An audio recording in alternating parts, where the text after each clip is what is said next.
안녕하십니까. 신인균의 군사TV 알기 쉬운 무기 백과입니다. 자, 오늘도 아주 중요한 무기 알기 쉽게 설명해 드리겠는데요. 북한군도 가지고 있고, 과거 소련과 동맹이었던 나라들 다 가지고 있고, 지금 우크라이나도 가지고 있는 그런 지대공 미사일, 방공 무기입니다. 그걸 오늘 한번 알아보도록 하겠는데, 자, 한국군의 피사이 조기 경보기를 위협하는 역전의 노장입니다. S-200, 앙가라, 다른 말로 SA-5라고도 부르는데요. SA-5, S-200, 이 방공 시스템 어떤 무기냐? 라고 알아보도록 하겠습니다. 특히 이 북한이 두 개 포대를 가지고 있고, 우리 한국 공군이 개전 후에 가장 먼저 깨트려야 할 제1번 타겟이 바로 이놈입니다. 그러니 이걸 우리는 좀 알아야 되겠다라는 생각이 들고, 최근에 우크라이나에서 어마어마한 전과를 거둬들인 그런 또 장본인이기도 합니다. 보겠습니다. 자, 한 달 사이에 벌써 두 대가 격추되었어요. 러시아 공군 최고가 자산 손실이 되는데, 우리 돈으로 한 4,700억 원 정도 되는 조기경보 통제기죠. 러시아에 지금 14대 소련 때 만들었다가 지금 쓰고 있는 건 8대. 그 중에 한 달 사이에 두 대가 격추됐어요. 두 대가 격추됐는데, 자, 미국의 파퓰러 메카닉스라고 하는 군사 전문 매체에서 보도를 했습니다. 지난 2월 23일 우크라이나가 러시아 본토 크라스노다르 지역 상공에서 러시아 항공우주군의 A-50U 조기 경보기를 격추했으며, 현재 러시아군에는 가용 조기 경보기가 단 6대에 불과하다고 밝혔다 라고 한 겁니다. 자, 그래서 이 A-50U 조기 경보기 러시아가 8대 있는데 그 중에 2대가 격추됐어요. 그럼 6대가 남았는데 6대 그래도 많네. 아니죠. 우리 대한민국 공군도 이 좁은 땅덩어리에 4대를 가지고 있어요. 그 4대도 부족하다고 지금 2대 추가 구매 사업을 하고 있지 않습니까? 그런데 러시아는 우리보다 100배, 또 이 남한만 치면 200배 넓은 땅덩어리에 이거 가지고 되겠습니까? 아니 거긴 전쟁도 안 하는데, 전쟁 안 할 것 같으면 그래도 있어야 되겠죠. 극동지역, 중부지역 다 조기 경보기 돌려야 됩니다. 그러면 전장에 투입할 조기 경보기가 턱없이 부족해지는 엄청난 전과를 우크라이나군이 한 달 사이에 2대를 격추시키는 전과를 올려버렸는데, 이게 도대체 뭐로 했냐라는 거예요. 자, 그래서 안전지대로 여겼던 안마당에서 쾅! 도대체 어떻게 된 걸까? 자, 첫 번째 격추된 것은 1월 달에 격추된 것은 이 베르단스크 앞에서 상공에서 격추가 됐어요. 이 베르단스크는 이 전선하고 130km 정도 떨어져 있는 곳인데, 이건 러시아도 인정했고 우크라이나도 그렇게 주장했고, 패트리어트2 GMT 미사일로 격추시켰다. 그리고 러시아도 거기에 격추됐다라고 인정을 했습니다. 패트리어트2 우리나라도 가지고 있죠. 그 팩2는 최대 사거리 160km예요. 정말 우크라이나가 과감하게도 전선에서 30km 또는 20km 정도 떨어진 곳까지 패트리어트 미사일을 가지고 들어와서, 바로 러시아군의 포병 사격 거리 아니죠. 여기까지 끌고 들어와서 이 A-50U 조기 경보기를 격추시켜버린 겁니다. 왜냐하면 이 A-50U가 이 본격적으로 방공작전에 가담하면서 우크라이나군 전투기들 막 팍팍 떨어졌죠. 그래서 우크라이나가 A-50U 저거 반드시 잡아야 되겠다라고 생각을 하고, 패트리어트 같은 최고의 자산을 러시아의 포병 사격권 내로 가지고 들어와서 쏴버린 겁니다. 기습공격을 받고 격추가 됐어요. 그러니 러시아 입장에서는 야, 패트리어트, 저 패트리어트 160km니까 앞으로는 저 패트리어트 사거리 내에 들어가면 안 되겠구나 해서 이제 조기 경보기가 이 쪽으로 작전하지 않고 자기네들 상공 크라스노다르, 원래 러시아죠. 이 지역에서 작전을 하는 겁니다. 왜냐? 전선에서 150km 떨어져 있으니까. 그러면 우크라이나가 정말 미치지 않고서야 바로 러시아군이 빤히 보이는 자리까지 패트리어트를 가지고 와서 쏠 리는 없죠. 그러니 여기는 괜찮다 하고 가지고 와서 작전을 하고 있는데 또 격추됐어요. 야, 이놈의 스키들아, 패트리어트 사거리 바뀌니까 안전하다며. 자, 이렇게 됐는데 이것도 어째 뭐로 격추시켰을까요? 바로 우크라이나가 밝힌 A-50U 격추수단은 SA-5, S-200, 이 초초구형 지대공 미사일로 했다라는 겁니다. 야, 뭐긴 뭐야. 니들이 소련 망할 때 버리고 간 그 바로 S-200 앙가라. 그 앙가라야. 이렇게 된 겁니다. 이 S-200은 최대 사거리가 300km예요. 그렇지만 너무너무 구형이기 때문에 현대전은 이게 뭐 적을 맞출 수가 있을까? 라고 생각이 될 정도로 아주 구형 시스템인데 진공관으로 움직이니까 이게 뭐 얼마나 허접하겠습니까? 예, 체프 같은데 그냥 다 속아버리는 이런 건데 이걸 가지고 4,700억 원짜리 조기 경보기를 격추시켰다라는 놀라운 이야기인데요. 그러면 우리는 여기에서 이 S-200이 어떤 무기인지 알아야 됩니다. 왜냐? 북한도 가지고 있고 또 우리 한국군도 조기 경보기를 가지고 있는데 우리는 또 당하면 어떻게 적을 알고 나를 알아야 지지 않을 수 있고 이길 수가 있죠. 보겠습니다. 자, S-200의 탄생은 폭격기와 ICBM 이 판을 치는 1950년대.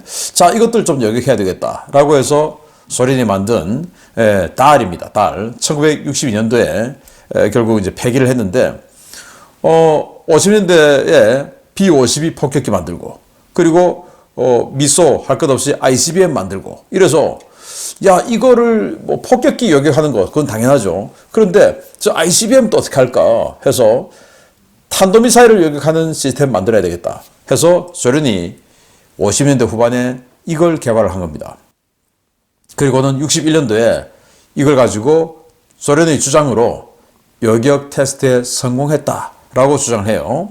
자, V400 달 1961년 마하 8.8 속도의 탄도탄 표적 요격 실험에 성공한 V1000에 크게 고무된 소련이 개발한 고고도 폭격기 및 탄도탄 요격 시스템입니다. 2단 액체 연료 추진 시스템과 근접 신관을 이용한 파편 탄도 방식으로 작동합니다. 가격이 지나치게 고가이고 범용성과 신뢰성이 크게 떨어져 사업이 폐기된 후에 관련 기술이 S-200 개발에 사용되었습니다. 그래서 V1000이라고 해서 61년도에 마 8.8짜리 탄도미사일 요격 성공했다 라고 한 거 그걸 바탕으로 다시 만든 게 V400인데 그런데 만들어 놓고도 보니까 너무 크죠. 그리고 가격이 너무 비싸요.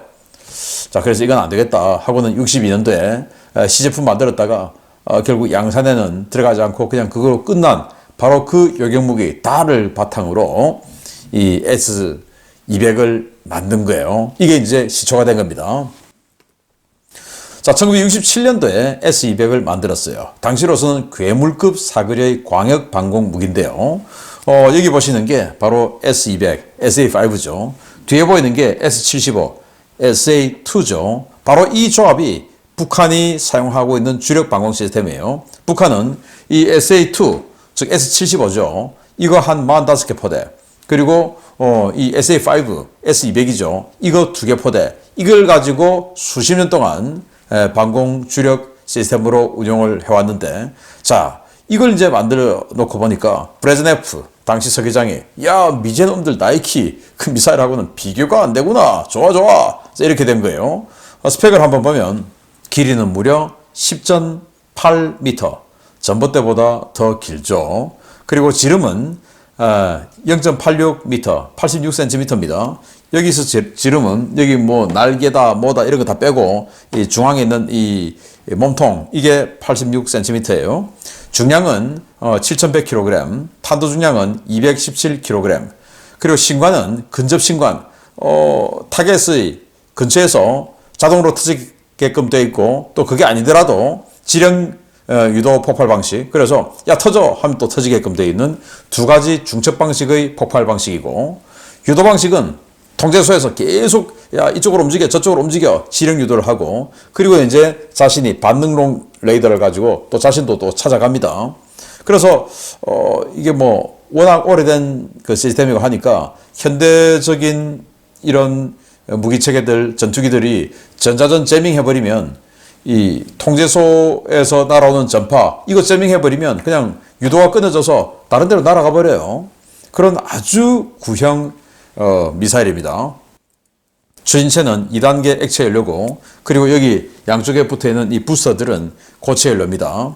사거리는 기본형은 250km, 북한이 바로 기본형 250km 이걸 가지고 있어요. 그리고 개량형은 300km 사거리를 가지고 있고 우크라이나는 300km짜리예요. 속도는 마 4다라는 겁니다. 자, 과거 소련은 이 나토와 경쟁을 하기 위해서 특히 이 남쪽 흑해 남쪽이 터키 아닙니까? 지금은 튀르키예 여기에 미군이 인시릴릭 공군기지를 사용하고 있었죠. 이 인시릴릭 기지에서 B-52 폭격기 확 몰고 들어와서 핵폭탄 쏴버리면 안 되니까 이 흑해 쪽에 방공망을 집중시켜 놨어요. 그래서 여기 있는 조그만 원들 잔뜩 보이죠. 이게 북한처럼 S-75, SA-2예요. 그리고 여기 이제 큰 원, 이게 바로 오늘의 주인공 S-200, SA-5죠. 그래서 여기 보시면 크림반도 서쪽 끝, 또 이 세바스토폴, 그리고 케르치대교, 뭐 이런 쪽에 막 그 배치를 해놨습니다. 이렇게 많이 배치를 해놨는데, 소련 전체로 봐서 이 그 S-200 기지를 135개소 이상 만들어 놨었고, 그리고 이 발사대를 1950기, 미사일 1950발을 만들었어요. 발사대 하나에 미사일 한 발 들어가고, 그 한 개 포대에 발사대 6개, 그리고 그 발사대 하나에 미사일 한 발에 또 예비탄 한 발, 뭐 이렇게 해서 1950발을 생산을 해서 배치를 한 겁니다. 자, 그래서 S-75, 즉 SA-2죠. 이와 섞어서 복합 방공망 만들면 절대 못 뚫습니다.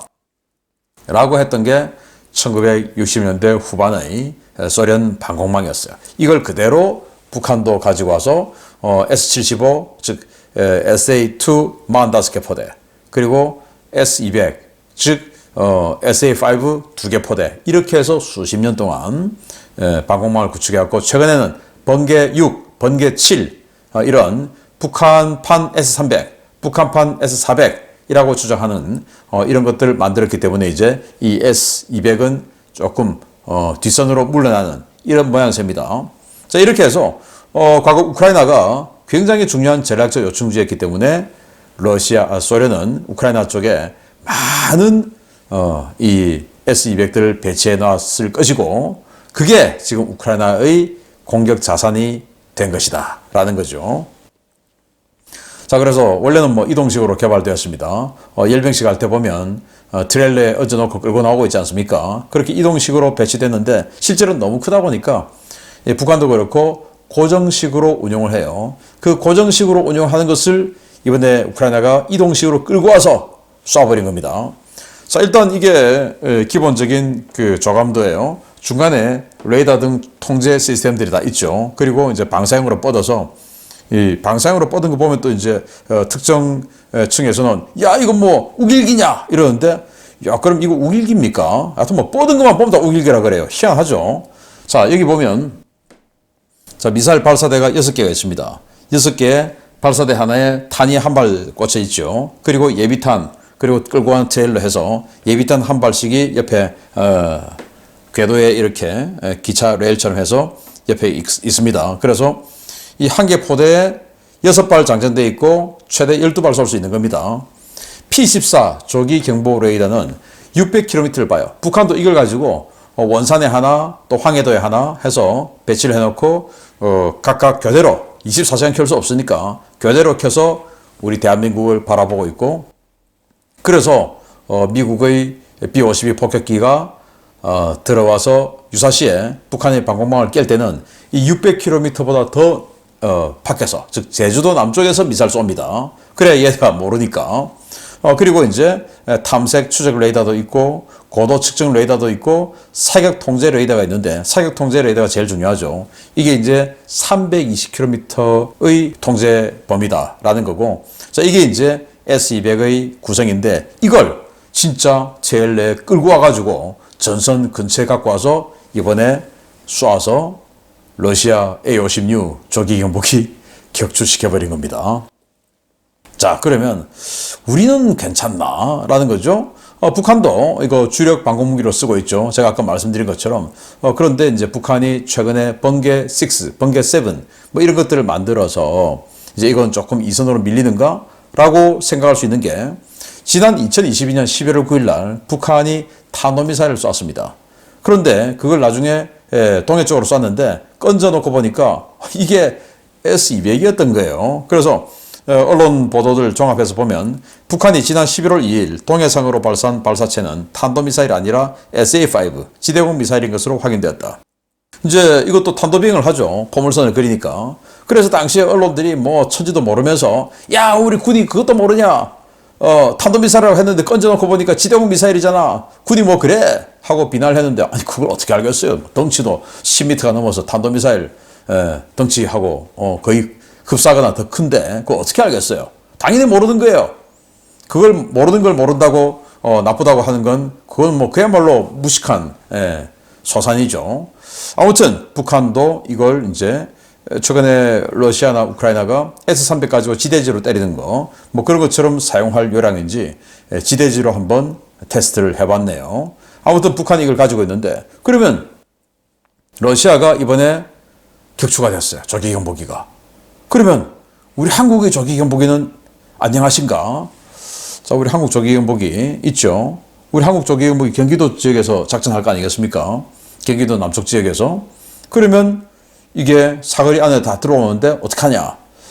날아오는데 한 3분 걸리죠. 3분 걸리면 우리 한국 조기 경보기는 여기에 AAR-24 MWS라고 하는 경보 추적 레이더가 있어요. 그래서 야 미사일 날아온다 하는 이 워닝 경고를 할 수가 있어요. 그러면 야 이 미사일이 뭐지? 열추적이냐 아니면은 레이더 방식이냐 알 수 있습니다. 그런데 이게 레이더 방식이죠. 지령 유도 방식이죠. 그러면 이제 체프 즉 알루미늄 쪼가리 같은 거 그런 거 확 뿌려버려요. 그게 지금 이제 8개가 여기저기 장착이 되어 있어요. 각도 따라서. 그래서 체프 뿌리고 가버리면 됩니다. 그러면 이게 워낙 오래된 바보기 때문에 그 체프 쪽으로 그냥 날아가요. 근데 열추적 미사일 날아온다. 그럼 플레어, 불꽃 빵 터뜨려버리죠. 그럼 또 이제 그 불꽃 쪽으로 날아가 버리게 됩니다. 그래서 뭐 최신 미사일이라면 우리도 어쩔 수 없을 수 있지만 이 S-200 정도는 우리 P-사이는 충분하게 대비를 할 수 있다. 자, 그런데 러시아는 체프가 없었을까요? 플레이어가 없었을까요? 당연히 있겠죠. 군용기인데. 근데 왜 당했을까요? 경보 레이더가 허접했을 것이다. 라고 생각이 되네요. 그거 외에는 답이 없어요. 정말 기가 막힌 러시아의 조기 경보기였다. 라는 거고, 북한도 가지고 있는 이 S-200, SA-5 어떤 무기인지 알아봤습니다. 마치겠습니다. 감사합니다.